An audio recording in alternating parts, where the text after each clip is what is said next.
Olá, mais uma edição do Jogo de Ideias, direto da Sala Itaú Cultural, em São Paulo.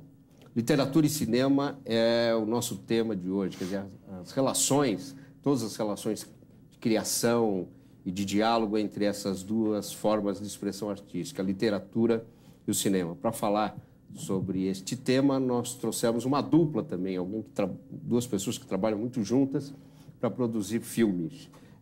Estão aqui com a gente, com muito prazer, o Marçal Aquino, escritor, roteirista, jornalista, e o Beto Brant, que é cineasta. Os dois juntos, eles foram já premiados, o Marçal tem vários títulos, a gente vai mostrar os livros dele, mas a dupla junto já deu para a gente, né? Já deu para salas de cinema no Brasil e de outros países, filme como Os Matadores, Ação entre Amigos e O Invasor. Acertei a sequência, Marçal Aquino? Perfeito. Tudo bom, Beto Brant? Tudo em cima. Queria agradecer a presença de vocês e começar perguntando quem achou quem nessa dupla. Eu achei ele. Você achou? É. Onde ele estava? Ele estava em São Paulo, em algum canto, acho, talvez na Vila Mariana, mas eu li uma resenha de um livro dele que está faltando aqui, que é o Fomes de Setembro. Eu não tenho, realmente eu não tenho esse livro, não li esse livro. É um livro-filme, que não virou filme, mas é um livro que ganhou o prêmio de literatura Nestlé, e eu vi uma resenha no Caderno 2, li a resenha, me interessei, botei no bolso, rasguei o jornal, botei no bolso e fiquei. Isso anos 80? Isso em 90. 90? E aí, quando eu achei o livro, eu li, falei, quero fazer um curta-metragem na época, sobre um conto chamado 11 Jantares, que faz parte desse livro.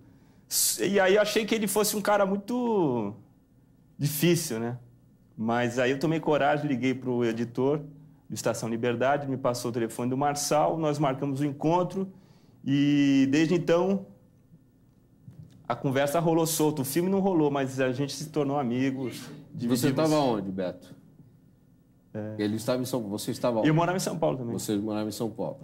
E como é que você recebeu esse contato? Você já tinha feito alguma coisa com cinema antes do contato do Beto? Não. Pretendia fazer alguma coisa com cinema? Não, nem intencionava. Eu adorava cinema, sempre gostei de cinema.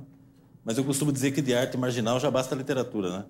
Ia me meter com um negócio que, além de tudo, é coletivo. Que literatura não depende de nada, depende de ter, sei lá, uma caneta e um caderno. Embora apaixonado por cinema, mas nunca considerei a hipótese de mexer com cinema. E quando ele me procurou, claro, eu achei interessante. Ele tinha uma coincidência, ele tinha rodado um curta-metragem maravilhoso chamado Dové Meneghetti, na minha cidade, em Amparo. Então, quer dizer, ele estava credenciado a... você já tinha uma referência do Beto? Sabia quem era ele. Eu andei quebrando os telhados lá na cidade dele. Andou? É famoso lá por andar nos telhados. Me diga uma coisa, o que pesa numa adaptação de um texto literário? O que significa adaptar um texto literário para o cinema?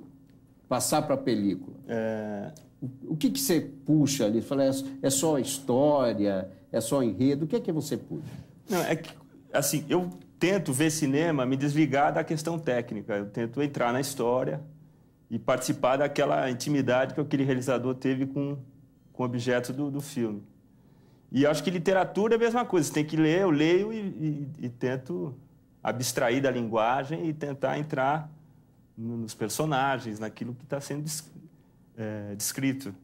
E eu acho que é pegar o que é essencial e transportar para a tela, sem se apegar à palavra. Você tem que buscar uma outra forma de dizer aquela mesma motivação que o cara teve ao escrever, tentar buscar outros meios, né? O que te chamou a atenção no livro do Marçal, você leu a crítica, nem conhecia o Marçal, foi a história ou o jeito do Marçal contar a história? É difícil dissociar isso. No caso dos Matadores, uma coisa que... Porque antes de conhecer o Marçal, eu era um cineasta esforçado, aplicado. Porém, me faltava o argumento. E isso que eu encontrei na literatura dele. Eu acho que eu sou nascido no interior também. Eu não morei muito no interior, mas eu tenho essa coisa de olhar por outro ângulo, porém, de conseguir compreender isso na literatura do Marçal. Marçal, e você? Como é que foi o impacto? Falou, fazer cinema e tal? Você imaginava que a sua literatura poderia suscitar uma solicitação até dessa? hoje eu continuo achando muito estranho os textos que interessam ao Beto. Porque Por quê? eu me interesso por literatura, eu começo a pensar em literatura. Para mim, o ponto de partida é a literatura. Você nunca pensa no filme? Não, quando eu tenho alguma ideia, eu penso, dá um conto, dá um poema, dá um romance, dá uma novela. Eu nunca penso em dar um roteiro, eu não enxergo dessa maneira.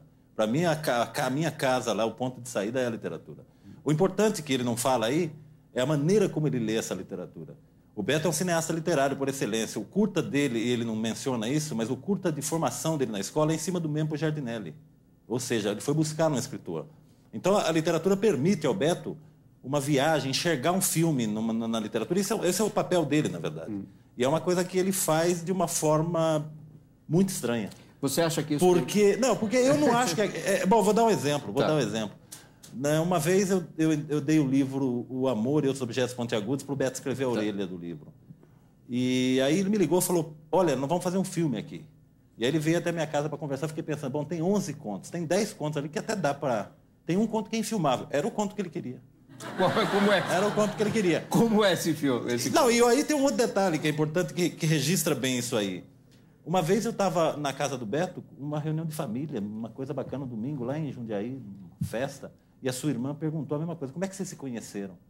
E ele contou desse conto 11 Jantares. E aí, como não virou filme, a irmã perguntou para ele como é a história. E ele contou o conto. E eu ouvi assim, sabe, de queixo caído, porque não era nada daquilo. Ou seja, é maravilhoso, porque é a viagem do cara enxergando uma coisa. Porque eu, na verdade, do ponto de vista literário, eu já sei tudo aquilo. Eu já vi aquilo, na medida do possível vi aquilo, na medida do possível tentei transmitir. Ao cineasta, cabe exatamente isso, que aquilo suscite nele um ponto de partida para o cinema. No caso, é isso que interessa. De um livro, o que ele não pode deixar de transparecer, de passar no filme. Pode cortar personagem, pode cortar momento. Não tem regra nenhuma, viu, Claudiano? Não tem. A gente como tem essa informalidade de relação, de amizade e tudo, como ele falou, eu cometo vários impropérios e falo um monte de asneira junto. Quer dizer, e tem, o que eu acho que tem em particular, é que quando eu pego o texto dele, eu vou atrás da minha linguagem. Então, eu preciso enxergar coisas. No caso dos Matadores, ele é construído, o texto, de uma maneira... A linguagem dele é muito curiosa. Como ele constrói o tempo, a narrativa. Porque eu acho que o cinema tem esse poder de você subverter a linearidade tediosa do tempo, né?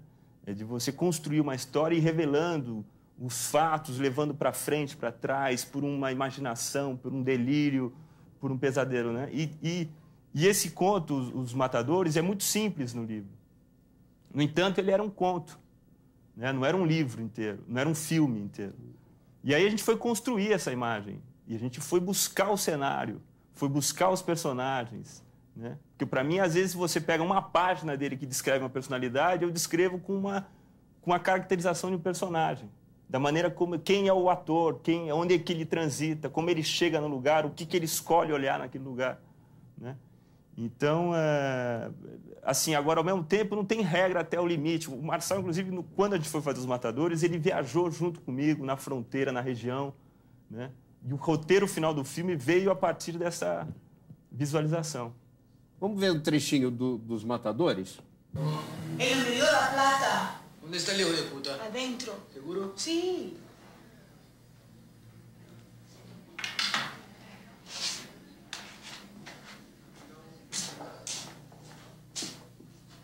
Che, ve.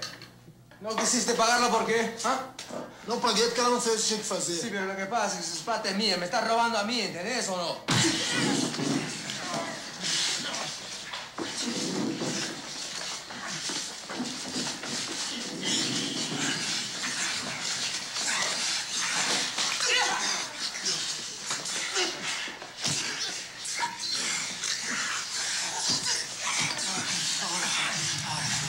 Te va a salir mejor, ¿entendés? ¡Dale! ¡Dale! ¡Puta!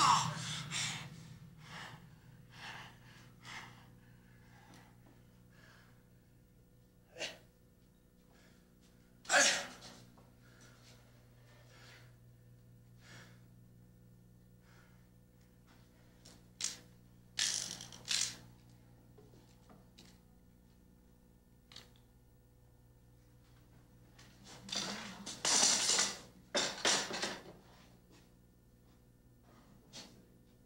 vender su 38?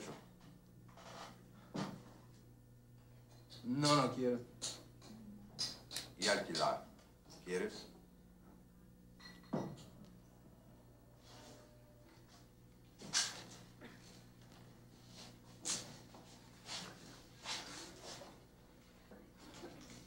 ¿Puedo sentarme? Por supuesto.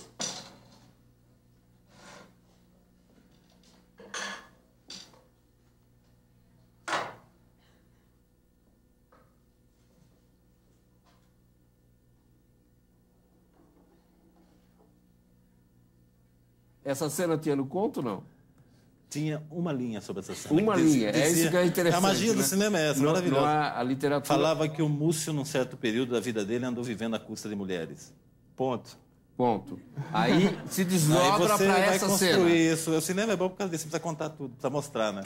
Como é que vocês trabalham? Vocês estão na casa do Marçal, não é isso? Em geral, na minha casa, porque eu sou o único datilógrafo deles, dos três. Se esperar os caras você tem essa digitarem um função texto, também. eles levam 6 meses para escrever uma sequência. Mas aí vocês pegam... Eu sou mais rápido no teclado, então é por Então, isso, aí é só por vocês- isso. Não, o Marcel é daquele datilógrafo que se ele errou, tem uma palavrinha que saiu errada, ele apaga tudo e reescreve. Não é que ele vai lá, dá uma apaga e... Não, ele Não, claro, eu vejo, eu vi faz no duas linhas, jornalismo. corrige a palavra e volta tudo. Eu vi no, Hamilton. mais fácil, eu vi no velho. jornalismo, aquela coisa de você Hamilton. sentar e escrever. Então, para mim, fica super fácil. Então, tem de ser na minha casa por conta disso, né? Agora, mas como é que é? O Beto leva o material já meio decupado, ó, imagina essa cena, essa cena, essa cena, ou vocês leem o trecho do livro ali na hora, falar isso aqui vamos arrancar fora, isso aqui vamos fazer alguma coisa assim? Como é que é? Nós esse convidamos a equipe a ir lá fazer um making-off. É tão anárquico isso, é tão variado. Basicamente, assim, para mim, eu perguntar para ele como você vê isso. E a partir desse como eu vejo, e mais as injunções todas da discussão, que você vai começar a avançar nisso, chega-se numa ideia da cena. Como ela vai acontecer, é só no set. E é uma coisa daí da cabeça do cineasta. Eu acho isso maravilhoso, porque não existe nada muito rígido. É indicado, digamos assim, o roteiro... Inclusive, por isso que eu falo que o roteiro é uma peça de passagem. O roteiro, ele erra, ele é, digamos, a receita do bolo. Ele não é o bolo. Ninguém come a receita. O segredo é o filme. E para chegar nesse filme, então, o que fazemos no roteiro é fornecer indicações de diálogo. A liberdade é tanta que eu avanço um pouco nessa conversa e chego no roteiro do Invasor, onde o tempo todo a gente sabia que todas as falas do personagem Anísio iam ter de passar por uma modificação. A gente assinalou no roteiro a ideia do que ele queria dizer, mas a fala dele teria que vir do gueto. E essa fala foi toda filtrada na hora de fazer o filme pelo Sabotagem. A fala do Paulo Mico foi toda trabalhada com Sabotagem. Quer dizer, então não tem nada definitivo no roteiro.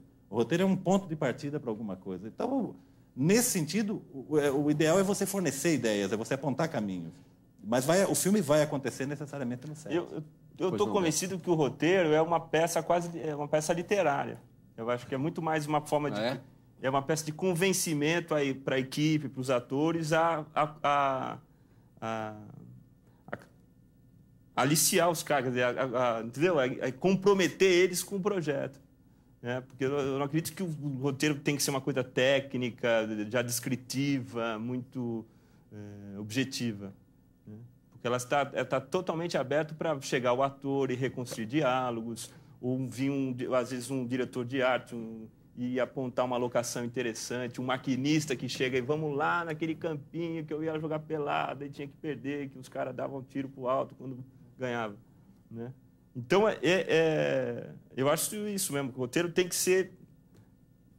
ser apenas o início do filme e literário, inclusive. Tem que ter literatura, tem que ter subjetividade, tem que ter... né? Independente que aquilo não seja objetivo. Né? Quer dizer, não dá para filmar aquilo lá, mas é uma indicação para que o ator compreenda o que ele tem que estar... Uma indicação de subtexto para ele. Né? E isso tem que ser um certo tipo de ator ou há uma norma de aceitar esse comportamento? Há uma aceitação tranquila? Ator tem... Uma vez, também, eu não estou citando nomes para não comprometer, mas... Uma diretora que foi assistente do Glauber Rocha, ela era assistente do cara e foi trabalhar um ator no Idade da Terra. E aí o cara falou assim, Tizuka, eu tô preocupado, bicho, estou preocupado porque eu sou ator, eu preciso de texto, né? Eu não sei improvisar. E E não é questão de improvisar, é ser dono do papel, né? Vestir a camisa do personagem, correr atrás e encontrar de que maneira o cara pensa, de que maneira que o cara se expressa. O Invasor nasceu primeiro o roteiro, depois o livro, não foi isso? Nasceu mais ou menos. Nasceu metade do livro, um terço do livro. Aí eu parei, fizemos o roteiro, desisti do livro, abandonei o livro. Você não queria lançar o livro? Eu não queria porque eu tenho um método caótico de criação, né? Tem que falar disso, né? Um método absolutamente caótico. Eu vou escrever uma história, eu sei só um pedaço da história. Em geral, é o começo. E aí eu vou escrevendo e vou descobrindo. Não tem um plano de voo, não tem uma escaleta, um roteiro. Eu conheço escritores que escrevem assim. No primeiro capítulo acontece isso. Ele monta umas fichas. Imagina, tem ficha, descrição de personagem, não tem nada disso. É muito caótica a maneira que eu crio. Então, o Invasor, quando chegou no pedaço que nós fomos fazer o roteiro, era até onde eu sabia. O resto foi descoberto no roteiro. Eu não via razão para contar de novo essa história. Havia acontecido isso já no Ação Entre Amigos, que era o projeto de um romance. Eu mostrei o argumento para o Beto, fizemos o roteiro. A partir daí, eu não vi razão para escrever o livro. É como contar piada, a mesma piada, todo mundo já sabendo. Eu achei... Eu voltei para o Invasor porque, primeiro, o Beto estava sempre falando, vamos fazer o livro, porque não queria que perdesse o material que já havia sido escrito. Tinha muito estímulo dessa parte. Culpa minha, né? É culpa, é sentimento de culpa. Ele vive dizendo isso. Que ele já tinha perdido o Ação Entre Amigos, o que é bobagem, porque livro você faz de acordo com o seu estímulo, sua motivação. Mas havia um desafio aí, que era o fato do livro ser narrado na primeira pessoa pelo personagem que morre. E eu achei isso delicioso, porque eu só podia contar parte da história. E esse desafio me levou a voltar para o livro para enfrentar. Agora, foi muito difícil, porque era uma coisa assim que eu já tinha visto o Paulo Miklos fazendo o papel, e você pensa no personagem, você vê a cara do Paulo Miklos, né? É complicado, né? Você fica pensando muito no Paulo Miklos. Aí a viagem oposta, né? Tinha que me Não é da literatura do cinema para a literatura. Eu tinha que sair do livro, do filme, aliás, do que eu tinha visto. E foi um trabalho muito difícil. Eu prefiro essa coisa de não saber. O melhor para mim é quando eu não sei. Me sentir perdido mesmo. A estrutura é a mesma. Pelo menos a estrutura do romance, você optou por seguir a mesma estrutura, né? Pelo menos. Mais reduzida, né? Porque no cinema você tem vários pontos de vista. Você tem uma hora que acompanha um personagem, uma hora que acompanha outro. No livro eu tinha essa dificuldade. Eu só podia contar aquilo que ele viu ou soube. Senão eu estaria falseando o que chamam de estatuto literário. Quanto ao fato do cara morrer no fim, Machado de Assis já tinha feito Brás Cubas há 300 anos, então eu fiquei tranquilo. Não era uma negação total, né? Eu achei interessante contar a história de um cara que se ferra no fim, né? Essa que é a verdade. Tá certo. Você acompanha o Jogo de Ideias direto da Sala Itaú Cultural em São Paulo com Marçal Aquino e Beto Brant. Cinema e literatura é o nosso tema de hoje. A gente vai para o intervalo e volta já já.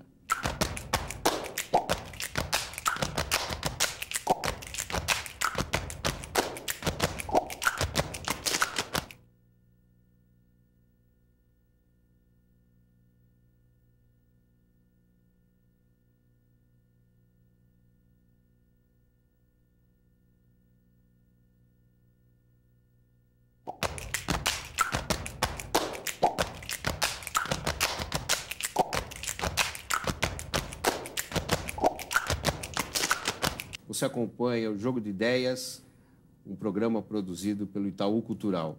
Literatura e cinema é o nosso tema de hoje. Marçal Aquino, escritor, roteirista, jornalista, e Beto Brant, cineasta. Nós já temos uma pergunta ali de uma pessoa do público. Olá, seu nome? Eu sou Emanuel Campos. Eu gostaria de, na verdade, erguer uma bola com o Marçal Aquino a respeito do tema que ele vem abordando na literatura. Ele trabalha a violência, e eu gostaria de saber se o fato de ele abordar a violência crua, a maneira como ele como a violência ocorre, ele já sofreu algum tipo de preconceito, e por que do tema, né, da violência sempre tratada? Bom, eu não lido só com a violência é uma das caras da minha literatura, né? Mas a violência me interessa na medida em que eu me interesso pela realidade, e a violência está na realidade. Se eu fosse falar do real, que é a base da minha literatura, e não mencionasse a violência, eu estaria falseando essa realidade. Agora, é um manifesto do dia de hoje, a violência? Se encara como um manifesto, um registro dos dias de hoje, abordar a violência na literatura? Eu acho que eu sou mais pessimista, cara. Eu acho que está no homem a violência. Se você olhar na Bíblia, está lá, a expulsão do paraíso foi um ato de violência. Caim e Abel, se você olhar, quer dizer, a história do homem é repleta de momentos em que ele lança a mão da força, do poder para oprimir, etc. Eu acho isso me interessa nas relações, é uma coisa que me interessa. Fica muito visível porque nós estamos vivendo uma realidade conflagrada. Se você olhar as grandes cidades e as pequenas cidades no Brasil hoje, é uma coisa assim, uma coisa muito presente na vida das pessoas. As pessoas sabem que pode acontecer. Veja, o que eu quero com a minha literatura é tentar refletir sobre isso aí, tentar pensar um pouco isso aí. Mas é que a gente pega a fama. Já falaram que se eu for escrever, recontar a história do Chapeuzinho Vermelho, o lobo vai ser torturado antes de morrer. Mas não é bem assim. Eu tenho histórias que não tem nada a ver com violência, mas aí você fica mais visível por aquele aspecto. Não é uma questão que me incomode. Mas a violência, sim, me interessa nesse sentido. Como retrato da realidade, é um dos aspectos importantes das relações hoje em dia. Então, vamos ver a cena, mais uma cena, dessa vez, do invasor. Bons tempos, hein, Ivan? A gente brigava pra decidir o nome que ia entrar primeiro na placa, lembra? Isso foi bobagem do Estevão. Bobagem mal. Você também não queria que seu nome viesse por último. Bom, o que importa é que já já a gente vai poder tirar o nome do Estevão das placas. O nome dele vai continuar nas placas, Giba. Tudo bem. A gente pode fazer uma homenagem. Escreve o nome dele na frente e põe um em memória, em itálico, tá? Eu gostei disso. Ô, Giba, eu vim aqui pra dizer que eu desisti do plano.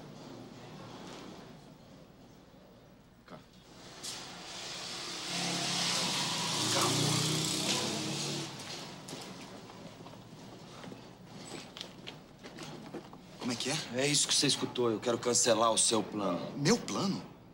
O plano é nosso, Ivan. E não vamos cancelar merda nenhuma. Eu tava louco quando eu topei essa parada. Agora eu tô vendo que não dá pra segurar. Isso é engraçado, né? Até ontem tava tudo certo. Não dá, Giba. O que você tá querendo fazer é uma loucura. Ah, nem pense em tirar o corpo, hein? Você tá nessa comigo e vamos até o fim. Entendeu? Tô fora. Eu não quero mais saber dessa merda.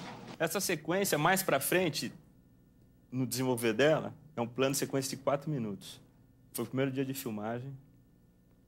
E ali tá a tese do livro.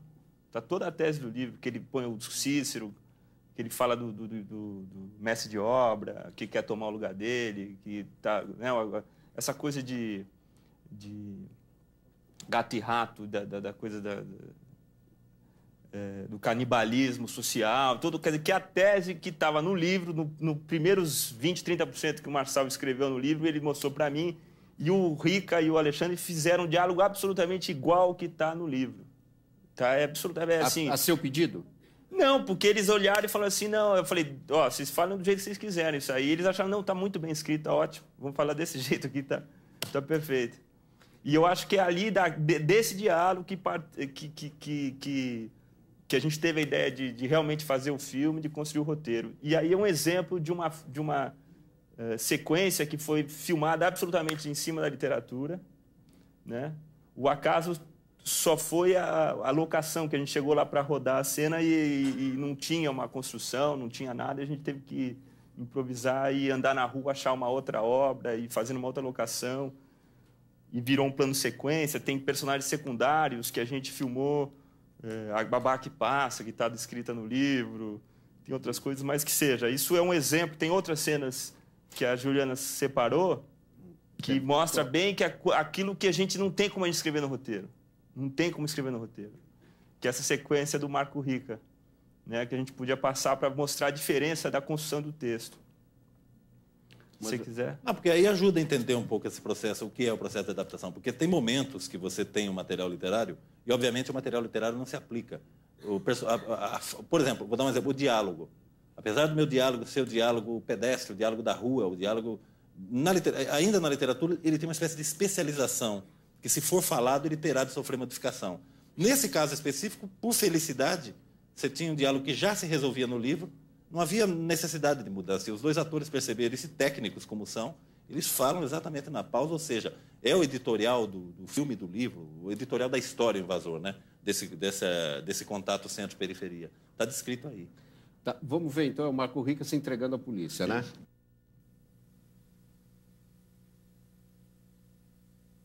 Eu tenho um sócio que me envolveu numa história que ele acabou contratando um cara pra matar o meu outro sócio. Escroto. Ele é bandido mesmo. Bandido, assassino. Eu tô um pouco desesperado. Um pouco não, eu tô bastante desesperado. Eu sou engenheiro. Ivan Soares, o meu nome. Eu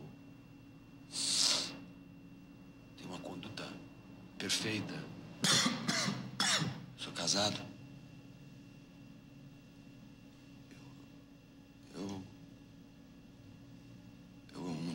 mulher.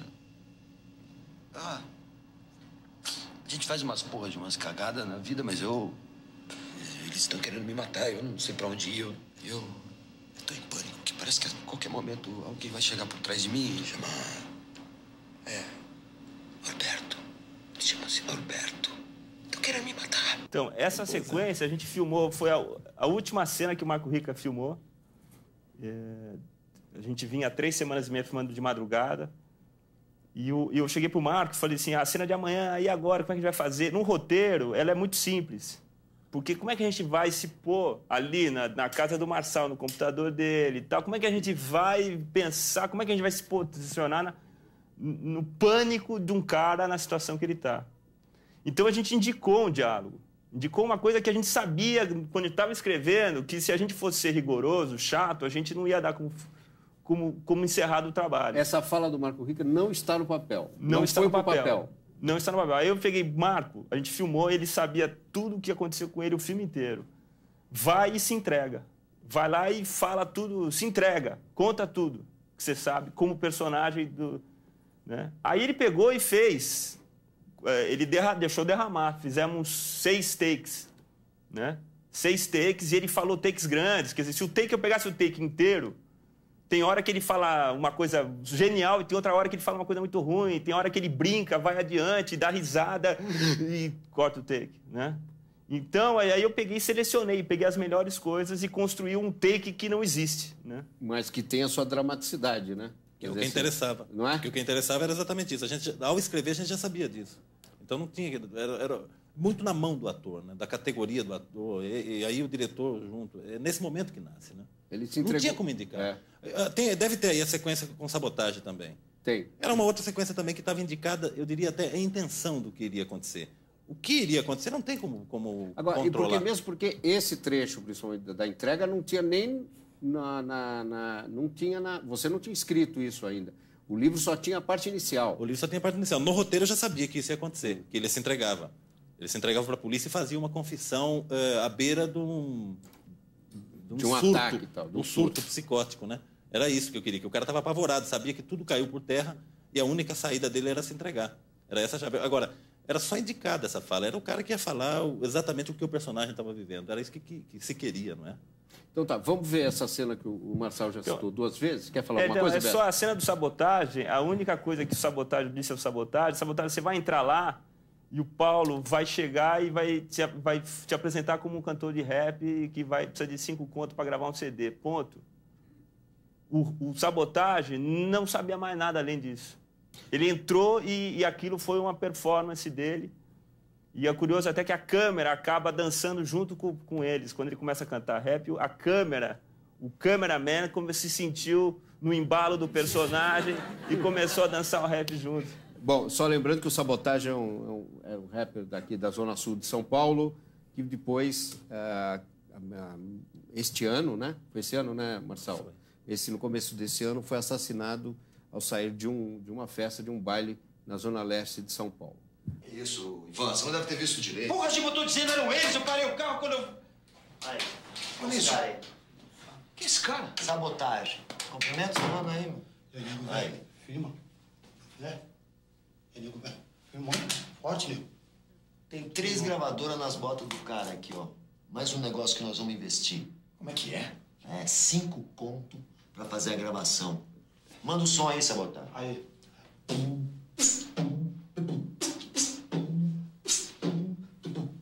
Não sei qual que é, se me vê dou ré 30 cara pé, do piolho desce lá pra onde pé. Pisque, cleque, enlouquece, breque só de arma pesada, inferno e massa. Vem violentando a minha quebrada, basta. Eu registrei, eu vim cobrar sangue bom. Boa ideia, quem tem não vai tirar a ninguém. Roubada, alguém causar por fim a bala. Desespero de um camarada, deixou palha, sujou a quebrada. O mais cruel, um cara quando cresce a mãe perdeu. Sem casa, na vala, mataram o Morfeu. Mas é de lei sim, respeito aqui também sei que... tudo bem, parou. Mano, o cara tá desgostoso da vida e não curte um resto, Anitta. Mas é que vocês estão achando que isso aqui é um banco?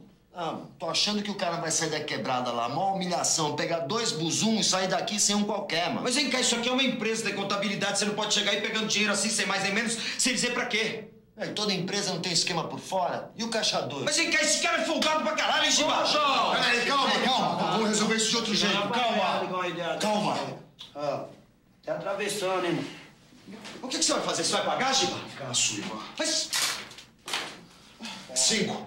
5 conto.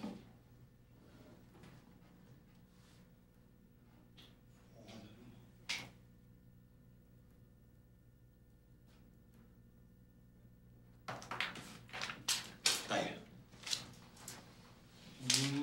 Clareou, tio? Coisa de louco. É, Você falou, viu? sabotagem não é pipoca, não. Ele vai adiantar lá ao lado dele, vai devolver essa merreca pra você. Sei. Tá? Bora aí, você. Isso aí é esmola com o chapéu dos outros. Ô, Anísio, devolve o dinheiro pra esses caras aí. Quando é que é? Segura aí. Tá com frescura, mano? Escuta, nós vamos se envolver aí, lado a lado, numa sociedade só nós. Escreve o que eu tô falando. Clareou, João? Vamos nós! O Sabotagem foi uma figura muito importante do filme, porque eu chamei o Paulo Miklos para fazer o papel, e o Paulo não tinha nenhuma vivência de periferia, tem 30 anos de rock and roll, de estrada, loucura, insanidade, mas não tinha como construir esse personagem. O Sabotagem, eu fiz umas sessões assim com os dois juntos e pedi para o Sabotagem a cada diálogo do filme me dissesse como ele acha que o cara falaria com as gírias e tal. E aí começava a baixar o santo nele, e ele dava 1, 2, 3 versões diferentes, cheio de caco, cheio de brincadeira. E aí eu fiz edição de texto depois. Os caras iam embora, era tudo meio... O Paulo Miklos estava lançando o CD, então era na madrugada. O Paulo chegava muito cansado, no meio de dar show no interior de São Paulo, voltava de ônibus, virado noite, entrava no set sem decorar o texto, sem saber direito o que estava fazendo ali. E isso foi muito bom, até porque o Rica e o Alexandre, que são pessoas muito disciplinadas, que já fizeram muito cinema, teatro, televisão, chegavam com tudo desenhado na cabeça, e o Paulo, né? Bagunçado. Com os banchos, santo baixado do Sabotagem junto, chegava vinha uma coisa muito cheia de absurdo, né, para eles. E essa instabilidade, como se fala, essa imprevisibilidade puxava o tapete dos outros atores, que era bom pro filme, que era bom para a cena, de pessoas, dois atores. Mas você não tinha medo de perder um pouco o controle e tal? Às vezes, que nem o Paulo, ele faz umas caretas, assim, puxa mais para a coisa do humor, você dá mais risada, o outro mais tenso. Não tinha um pouquinho de medo de perder o controle? Quando, assim, depois de uns 4, 5 dias de filmagem, chegou os produtores, né? O Renato Bianchi chamava para mim: escuta, Beto, o Paulo não está muito engraçado. Eles tinham essa preocupação, mas tem um lado do Sabotagem dele, é muito brincalhão, ele era muito brincalhão. E ele era muito auto-irônico, a própria miséria que ele nasceu, né? E eu acho que esse desconforto com essa ironia dele, com esse cinismo, eu acho que é interessante para o filme. Porque senão o filme seria muito terrível, né? Falar alguma coisa? Não, mas imagine, sem o toque de humor, ia ficar insuportável, né? Eu sempre gosto de humor no cinema, mas é aquela história, você escreve a piada e eventualmente o público não ri. O público ri depois e outra coisa, quer dizer, você lida um pouco com isso aí também. E na literatura, a tua literatura? Tem atenção eu acho a coisa mais com humor também? Eu acho que eu escrevo extremamente engraçado, mas as pessoas não acham. Então, não há nada a fazer a respeito. Por que você acha? Eu rio muito quando eu escrevo. Eu acho que tem coisas assim engraçadas, terríveis. Terrivelmente engraçadas, eu acho. Porque parte da rua... Eu sempre digo, né? Eu parto da rua. Eu tenho que ter contato com a rua para poder escrever. E as coisas que me interessam na rua, apesar de serem terríveis às vezes, elas são muito engraçadas. E aí eu tento passar isso dentro da literatura, fazendo esse comentário irônico, essa coisa. Mas o leitor, muitas vezes, não ri do que você quer que ele ria. O público de cinema... Eu já vi situações assim, onde tinha uma piada no filme, passou batido. E outra coisa que não era bem humorada, a turma... No Invasor, todo mundo ria, mas ria de uma forma nervosa. Eu lembro no Festival de Brasília, especialmente. Quando o Paulo surgiu em cena, começaram a rir. Mas era um riso nervoso, era um riso meio apavorado. As pessoas... Tanto que quando o filme acabou, a despeito de ser um festival onde o filme foi consagrado, os aplausos foram assim, uns aplausos meio medrosos, as pessoas parecem que estavam aterrorizadas com o filme. Como eu acho que uma das funções principais de qualquer cinema, de qualquer literatura, de qualquer pintura, balé e mímica é causar desconforto, eu achei perfeito. Falei, esse filme está muito bem feito. Nós temos mais uma pergunta, olá. Meu nome é Claudinei Vieira. Queria saber do Beto, quais são os outros escritores que ele lê ali no Marçal? Se existe possibilidade de trabalhar com outras literaturas, outro tipo de profissional da literatura. Então, é lógico que eu tenho um prazer, além de desfrutar da amizade, da conversa, das piadas todas e tudo mais com o Marçal, de vez em quando ele tira um livro da estante gigantesca dele, de livro, e lê um trecho para mim que eu enlouqueço, cato o livro, levo.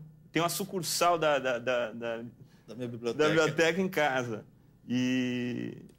Então é lógico que isso eu aprendi, inclusive, essa coisa de ter muita gente que me manda livro, roteiro. E quando eu descobri, através da leitura em voz alta do Marçal, de que música, que livro, literatura é música, tem ritmo, tem acentuações, né? Tem toda uma coisa melódica, harmonia, que eu comecei a entender na literatura, eu estou sendo muito mais rigoroso naquilo que eu me proponho a atravessar. Porque eu leio demoradamente, eu não sou aquele cara que lê muito, eu vejo mais filmes. Né? Mas, de qualquer maneira, a literatura, para mim, é uma coisa que de desfrute, né? Não sou obrigado a ler nada, só é por puro... Quais são os livros mais recentes que você já surrupiou? Então, nós vamos filmar. Nós vamos filmar 2 livros. Que não são do Marçal. Porque o Cabeça Prêmio, a gente se colocou na posição que o livro é muito melhor do que Os Matadores, como história. Porém, para mim, é uma viagem que eu atravessei, que eu já vivi, que foi a construção do filme. Eu fui atrás desses personagens, dessas locações. Eu não quero se repetir. Quero virar para outro lugar. Então, a princípio, a gente não vai filmar. Outra pessoa, quem sabe, vai filmar isso aí. E a gente vai, enquanto ele está construindo esse livro, que eu já estou tendo o prazer de ver ele construir. Isso significa o seguinte, eu estou escrevendo um livro desde outubro do ano passado, estava parado desde fevereiro, pensei parar em fevereiro, e o Beto vem acompanhando, ele vem lendo o original, e já imaginando um filme, quer dizer, é uma loucura. Não, mas agora. Esse livro, eu não vou fazer que no Invasor, eu vou deixar ele terminar. Não, eu não quero parar ali. Tem um trauma já com isso aí, com o Invasor, cara. Mas, Beto, só para concluir, você disse que está em projeto 2 livros, adaptação de 2 livros. De quem são esses livros? Quais são? Uma proposta do Marco Rica, que ele chegou e até é um escritor que eu já conhecia, até apresentado. Os 2 escritores são caras que o Marçal me apresentou. Um é o Sérgio Santana, que o Rica que veio com a proposta de adaptar um livro chamado O Crime Delicado, do Sérgio Santana, que é uma história que é incidental na cena teatral paulistana. A gente adaptou do Rio para São Paulo. E o outro cara é o Daniel Galera, que tem o último livro dele, Até o Dia que o Cão Morreu, né? Que é um livro que ele acabou de lançar, que também está em projeto para filmar o ano que vem. Você que vai escrever os roteiros, Marcelo? Já escrevi. Graças a Deus, já escrevi. Já escreveu? Tá bom. Nós temos mais uma questão? Boa noite, meu nome é Michel Kutait, eu sou ator. Queria perguntar, a partir dessa ideia de que há um processo de criação para um filme que parte ali da leitura de uma obra literária até a adaptação para um roteiro e, segundo vocês, a forma de trabalho de vocês nesse roteiro é uma forma aberta, de uma forma que permite certo subjetivismo, né? Então, eu gostaria de saber como o ator pode contribuir a partir do roteiro para construir toda essa adaptação. Pela leitura literária ou pela leitura do roteiro ou pela própria vivência dele como ator? Como ele pode contribuir para a criação do filme? Ele pode construir a partir do momento que ele está escalado, né, para o filme. O caso do Crime Delicado é uma coisa inédita no nosso trabalho, porque é o Rica que veio com o projeto do filme. Né? Quer dizer, ele que está correndo atrás de financiamento para o filme, a gente está quase que contratado, mas ao mesmo tempo atuando, escolhendo o roteiro, fazendo o roteiro. E no caso do Rica, sim, há uma proximidade muito grande de criação. A gente escreveu o tratamento sem ele leu, agora tem as críticas a fazer e nós vamos acabar acatando algumas sugestões dele, refazendo um segundo tratamento do roteiro. Mas é nesse caso específico. Os outros filmes que a gente fez, tanto participações valiosas como o Chico Dias, o Zé Carlos Machado, Nação Entre Amigos, os 4, inclusive, os 4, eles foram muito importantes. O Nação Entre Amigos, aquele grupo dos 4 principais.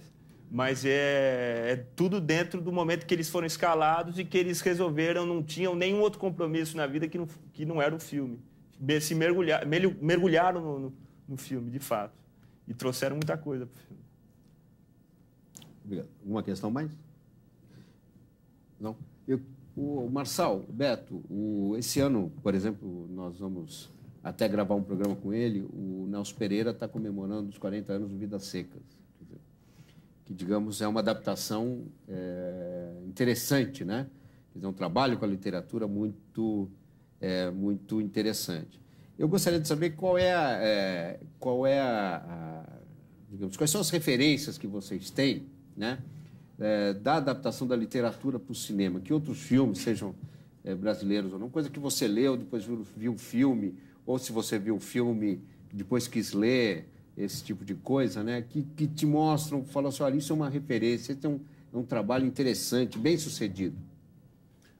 Tem vários projetos bem-sucedidos. Eu considero um exemplo, para citar um exemplo, Vidas Secas é um excelente exemplo. São Bernardo é um outro exemplo maravilhoso. O Murilo Salles pegou um texto do Fernando Sabino e transformou num filme policial magnífico, que é o Faca de Dois Gumes. O Philip Kaufman pegou o livro do Milan Kundera, o Sustentável Defesa do Ser, que eu acho um livro difícil, porque o Kundera, ele é um grande fabulador, ele é um grande criador de tramas, mas ele tem sempre o viés político, aparece dentro do livro dele, e isso às vezes interrompe a narrativa. E o Philip Kaufman, quando adapta aquilo, ele tira um pedaço daquilo de dentro. São só algumas cenas referenciais. Essa é a boa adaptação, na verdade, é aquela que dialoga com o livro. Não há como colocar o livro na tela. Eu acho que nós temos um caso radical aqui no Brasil. Foi ano passado, o Luiz Fernando Carvalho, com Lavoura Arcaica, do Raduan Assar.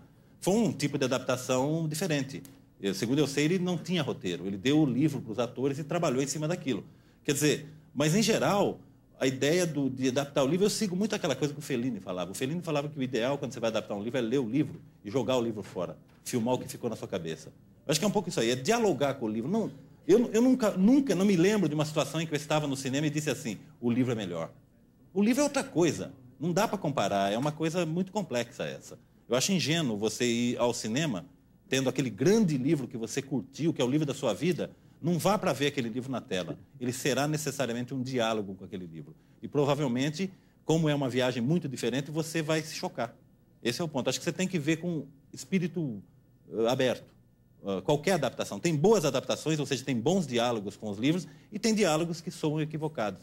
Eu acho que aqui no Brasil está cheio desses exemplos. O Vidas Secas é um bom exemplo. E você, Beto? Tem o Memórias do Cárcere, que é um dos primeiros filmes que eu vi, assim, que me levou para o cinema. Também do Nelson. Que é o Nelson Pereira, o Vidas Secas. O Vidas Secas, que é um que eu li o texto e vi o filme. E Cacá Diegues, eu lembro na época, Vai Brasil. Mas eu não conheço, mas eu acho muito mais fácil você estragar um livro do que você tornar o livro... Né? Porque tem vários compromissos com financiadores, com produtores que colocam certas pressões nos diretores. Eu acho, enquanto que o domínio do escritor é muito maior sobre... Né? O editor, eu não sei se o editor mete muito bedelho, pega o texto e alguns editores, mas não é a regra, não é uma regra. O editor às vezes quer conversar com você sobre o livro. Tem editores que não lê o livro, publica sem ler, tem de tudo. Eu tenho um livro, uma polêmica que eu tenho com o Marçal, que eu não li o livro, mas eu gostei do filme, que é o outro livro do Raduan. É o Copo de Cólera. Copo de Cólera, que todo mundo que lê o livro acha o filme uma porcaria. Agora, eu só vi o filme e gostei muito do filme. Quer dizer, não dá para ler, se ler Pode o livro... ser que eu leia o livro e aí, sei lá, pô, realmente era maravilhoso, mas, pô, eu fiquei feliz com o filme. E o Raduan é uma adaptação complicadíssima, né? O texto dele vai num outro nível, né? Não é um narrativo por si só. Ele discute conceitos, é complicado. Eu vi experiências ruins também. Nelson Pereira, aquela Terceira Margem do Rio, aquilo é muito ruim. Jubiabá, ele fez coisas ruins ali também com Jorge Amado, né? Jorge Amado, não sei se tem um grande filme sobre Jorge Amado, não tem. Todas Talvez as tentativas foram Será que é porque ele assim. simplesmente passa os direitos adiante e não quer saber de acompanhar nada? O Jorge não escreveria roteiro, né? Não se meteria nem para acompanhar. nisso. Eu acho que a literatura brasileira, as duas grandes contribuições para o cinema, as três, né? Graciliano, Jorge Amado e Nelson Rodrigues. Né? Tem uma fase do Nelson Rodrigues no cinema brasileiro. Que é um também material, muito grande. o Nelson fornece material para Toda a Nudez Será Castigada, que eu acho um dos grandes filmes brasileiros de todos os tempos. Tá certo. Vamos para a última pergunta. Levando em conta o poder da mensagem, né? Não tem como negar quando você tem o poder de informação, de passar uma informação, que você tem o poder de mudar, de acrescentar, enfim, né? Se você escreve uma carta, você está escrevendo um bilhete para alguém. Se você escreve um livro, você está tratando com um público maior. Se você dá uma notícia no Jornal Nacional, você tem um outro intento, uma outra força, né? A minha pergunta é o seguinte: vocês trabalham juntos com os dois poderes, que é a literatura, né? Você tem o poder de transformar alguns personagens, por exemplo, falar de um personagem, né? O Chapeuzinho Vermelho. Dentro disso, dentro da imaginação, do poder de um literário, acrescentar diversas fórmulas em cima disso para querer dizer diversas coisas, né? Então é um poder vasto, infinito, né? E entre o cinema, que você trabalha com iluminação, com fotografia, com edição. Se você pega, inclusive, um documentário, quando você editar uma coisa ali, você pode falar diversas coisas a partir de um relato real, né? E na ficção, vocês tendo uma mensagem na mão, né? Já que vocês trabalham com as cabeças juntas, vocês pegam a mensagem, né? De alguma forma, vocês vão falar alguma coisa.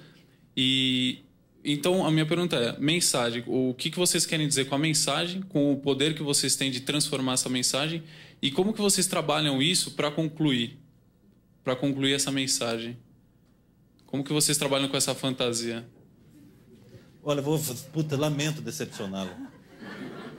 Juro, sinceramente, tudo que me é caro na vida, eu nunca tenho uma mensagem, nada do que eu faço, cara. Não tenho, porque seria pretensioso quando eu escrevo um livro eu pensar, eu quero que o meu leitor pense isso. Sabe, qual é aquela coisa da fábula, a moral da história? Eu não, sinceramente, eu faço aquilo, eu sei qual foi o estímulo que me levou a escrever. Agora, deliberadamente, conscientemente, eu nunca fico pensando, bom, eu quero que o pessoal pense isso. Eu quero comentar um negócio e ver o que acontece. Eu acho que é muito pretensioso um escritor pensar assim, bom, a minha mensagem é a seguinte. Não pode ser assim, bicho.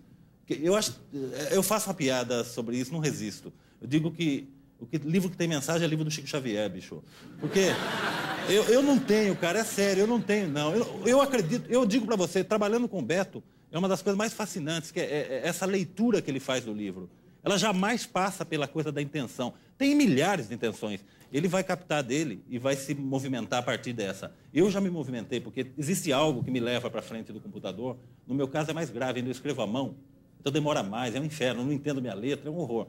Mas o que me leva a ficar dias, meses, semanas, anos, às vezes, em cima de um texto, que eu nem sei se vai ser publicado, eu nem sei se ele vai ser lido. Existe uma motivação para mim, mas não passa pela ideia de que eu possa mandar uma mensagem para alguém, ou para alguns. A criação tem que ser livre. O dia que eu me sentar pensando que eu vou estar mandando uma mensagem para alguém, certamente eu não vou estar fazendo literatura. Eu vou estar escrevendo editorial de um jornal. O Beto, o Marçal praticamente explicou por que ele faz literatura. Por que você faz cinema?